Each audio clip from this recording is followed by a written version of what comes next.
নমস্কার বন্ধুরা, ছোট্ট পুষ্টি বাগানের আরেকটি ভিডিওতে আপনাদেরকে সুস্বাগতম। দেখতে পাচ্ছেন একটি গাছে কি হারে লঙ্কা হয়েছে। এত লঙ্কা হওয়ার রহস্য আপনাদেরকে আমি বলবো। সত্যি কোনো রহস্য না, একদম সহজ সরল ব্যাপার। এপাশে যেমন লঙ্কা হয়ে পেকে যাচ্ছে, হঠাৎ করে গরম পড়েছে, সেরকমই এখানে দেখতে পাচ্ছেন যে নতুন করে ফুল এসছে এবং প্রত্যেকটি ফুলই ফলে রূপান্তরিত হচ্ছে লঙ্কা, এবং কোনো মিস নেই।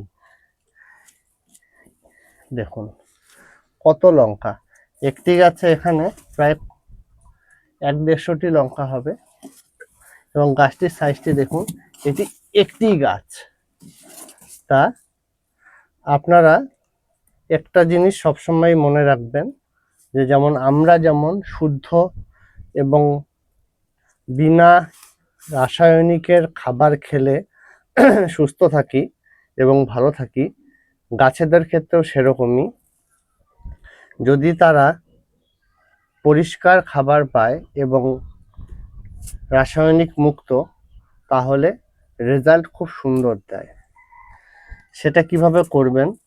মাটি তৈরিটি সব থেকে গুরুত্বপূর্ণ জিনিস। যদি মাটি ভালো হয়, গাছের রোগ ব্যাধি অনেক কমে যায় এবং ফলনও এরকম আপনাদের মনের মতন, এবং আপনারা যা আশা করেননি তার থেকেও দারুণ ফলন পাবেন। সত্যি বলছি, আমি কখনো আশা করিনি এত সুন্দর ফলন পাবো আমি লঙ্কায়।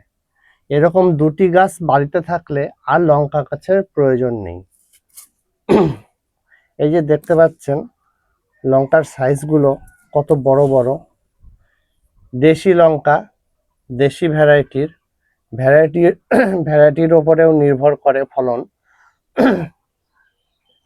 ভ্যারাইটির ওপরও লঙ্কাগুলো কাঁচা অবস্থায় হালকা সাদা সবুজ থাকে, তারপর আস্তে আস্তে বেশি কালো রং ধারণ করে এবং পেকে গেলে এরকম লাল হয়ে যায়। এবছর আমাদের এই গাছ থেকে যত লঙ্কা পাচ্ছি, পেকে যাওয়া লঙ্কা, আমাদের শুকনো লঙ্কার অভাব হবে না।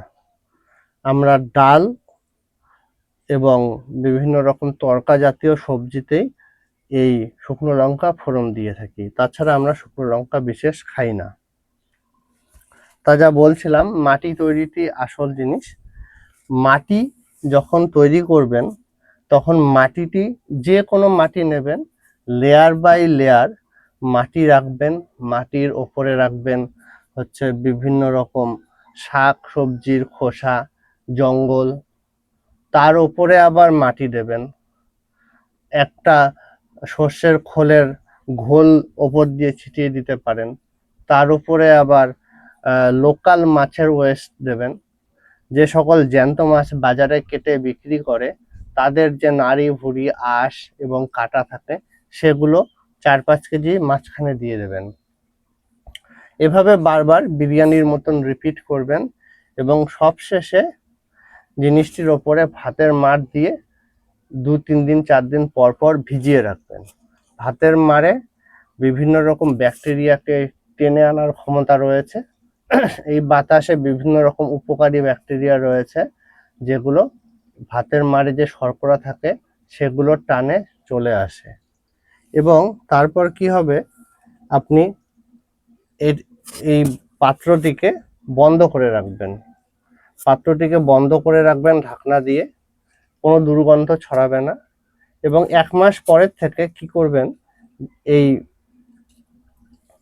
মাটিটিকে নেড়ে চেড়ে দেবেন 15 দিনে বা সপ্তাহে একবার করে। যখন 15 দিন সপ্তাহে একবার করে নেড়ে চেড়ে দেবেন, মোটামুটি 3 মাসের মধ্যে মাটিটি খুব ভালো রেডি হয়ে যাবে।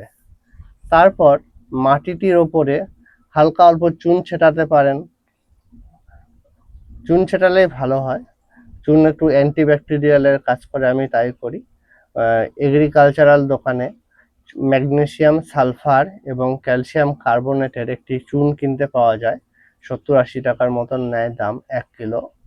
তা এই 1 কার্টুন মাটির জন্য আমি মোটামুটি 50 গ্রাম চুন ছিটিয়ে দিই। ছিটিয়ে দিয়ে নেড়ে চেড়ে 1-2 দিন রেখে দিই। তারপর আমি যে কোনো গাছ লাগাই। ফলের গাছ থেকে শুরু করে যে কোনো সবজির গাছে আমি এই পদ্ধতিটি অ্যাপ্লাই করি, এবং আমার পুরনো বিভিন্ন ভিডিও দেখলে বুঝতে পারবেন যে রেজাল্ট কি হয়। এরকম রেজাল্ট হয়। ভাবতে পারছেন গাছে পাতার থেকে লঙ্কা বেশি। আপনারাও এভাবে আমার বলা পদ্ধতিতে একবার চেষ্টা করে দেখুন।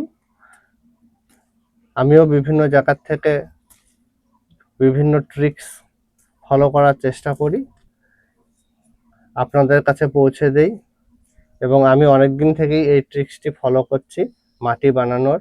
খুবই ভালো পদ্ধতি। আপনারা এভাবে মাটি বানান এবং এরকম রেজাল্ট পাবেন আশা করি। খুবই ভালো লাগবে যখন একটা মাটি 3 মাস ধরে বানিয়ে সেখানে একটি গাছ লাগাবেন এবং সেখান থেকে রাশি রাশি ফলন পাবেন। এবং আমার এই তৈরি মাটিতে, আমার হবে কেন, আপনাদেরও এই তৈরি মাটিতে আপনারা যে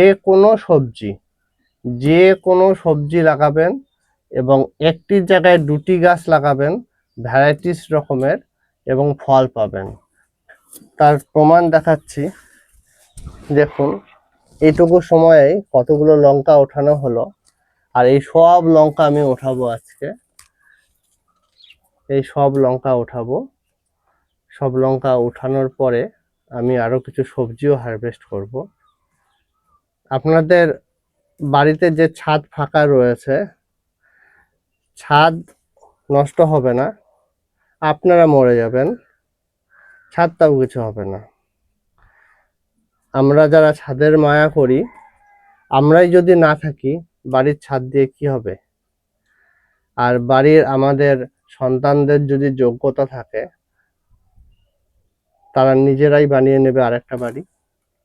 আর আমরা যতদিন বেঁচে থাকবো, বাজারে রাসায়নিক তো খেতেই হবে, কোনো উপায় নেই। বাড়িতে যদি আমরা অল্প পরিমাণে কিছু একটু ভালো কিছু খেতে পারি, তাহলে তো ভালোই হয়, তাই না? এই দেখুন পেছনে চিচিঙ্গা হয়ে রয়েছে, কি সুন্দর।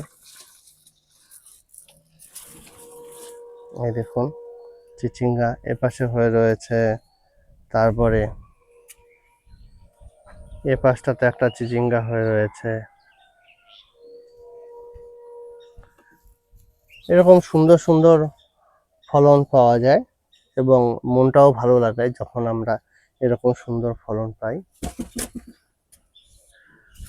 ভালো থাকবেন এবং চেষ্টা করবেন। নমস্কার।